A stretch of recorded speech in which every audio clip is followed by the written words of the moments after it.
Hi, my name is Robert Hirsch, and I'm the Senior Project Manager out here at UTD Bio Engineering and Science Building. Come on in, I want to show you the building. It's a pretty interesting building, very unique. 220,000 approximate square footage. It's got lab spaces on all the floors. Come on in, I'll show you the rest of the building. This is the main entrance where the students can come in and meet with their professors, meet with their instructors. This is a non-secure entrance, and to your right, my left, is where the admin or the faculty will office, and then to my right, your left, is one of the labs that we're going to walk through later. It's one of the hood and tents lab areas where they will be doing their research. So the University of Texas at Dallas is working on getting their Tier 1 research classification, and this facility and these lab spaces that we're walking through are going to be key in getting to that level of education.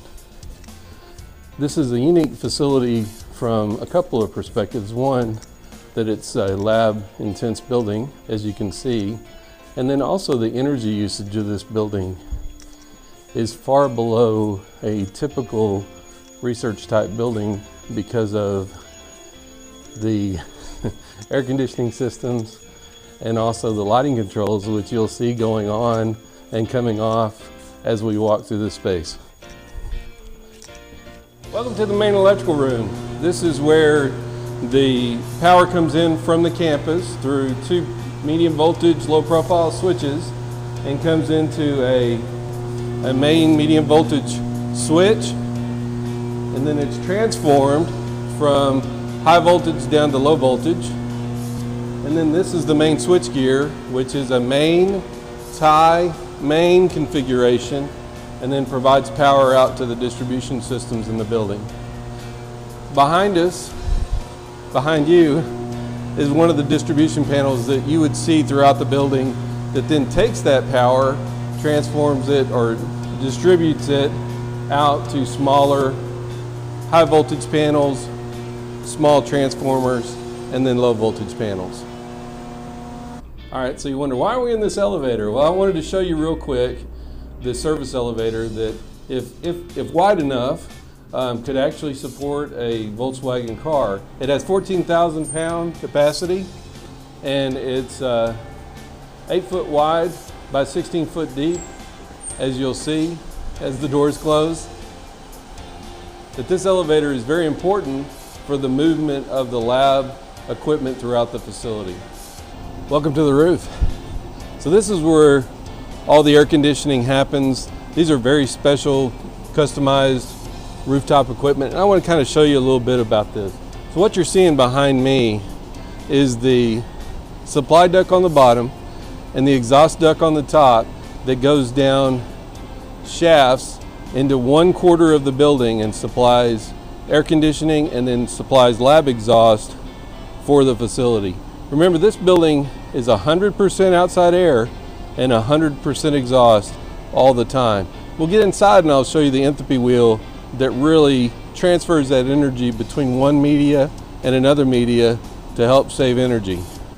So this is one of the vestibules of the rooftop units that serve 1/4 of the building. So as I discussed earlier, this is the other side of the coil. So you've got chill water piping that comes in from the level below and distributes into the coils behind me. Every one of the fan array motors has a dedicated variable frequency drive, and you'll see those on the walls inside the vestibule here. One of the unique things about this unit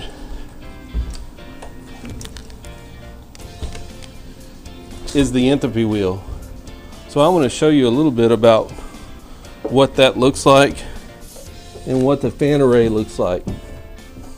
So to my left, your right, is one of the fan arrays, and if we shine right here, these are removable motors that if one goes out of service, it can be removed with a trolley and then taken out onto the roof and then taken down by that service elevator I showed you earlier. So this is the Entropy Wheel.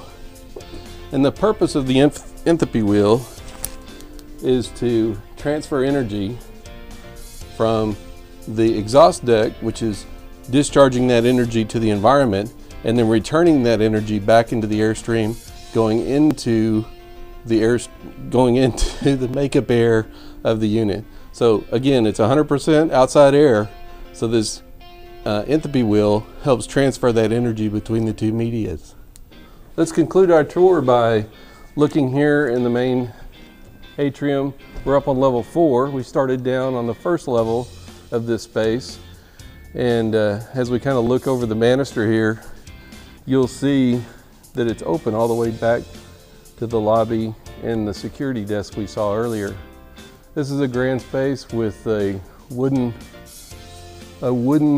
ceiling element that's made out of a veneer product, a metal panel system with veneer coating, and then the indirect lighting lights that system up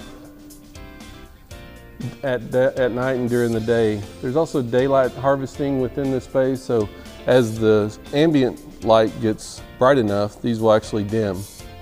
Hey, I'm Brent Ellis. I'm project manager with Beck. We're standing here in the UTD Bio Engineering and Sciences building courtyard.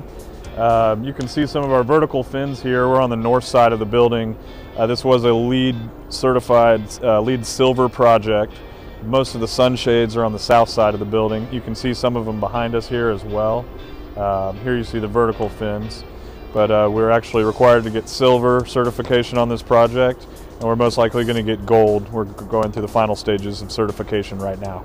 So here we're using our drone, and you can see the newer technology that we're using where you have dual controllers. So that allows Grant to be here flying the drone, as you can see above us, and you have Robert here controlling the camera.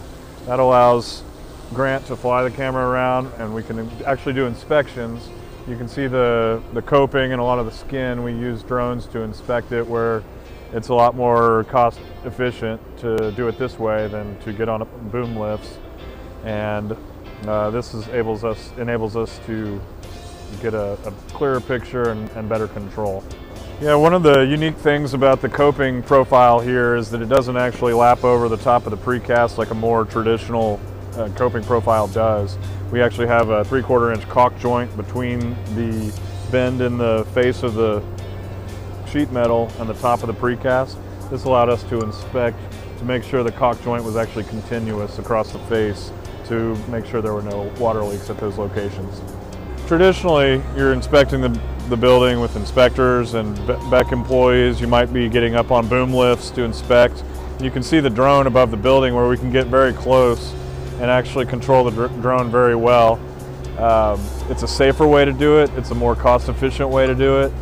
And it's really something that's underutilized or not yet utilized in the industry as much as how we're doing it now. Thanks for watching, and we appreciate UTD allowing us the opportunity to do this project, as well as the School of Management project we did before this, and we look forward to our future relationship with UTD.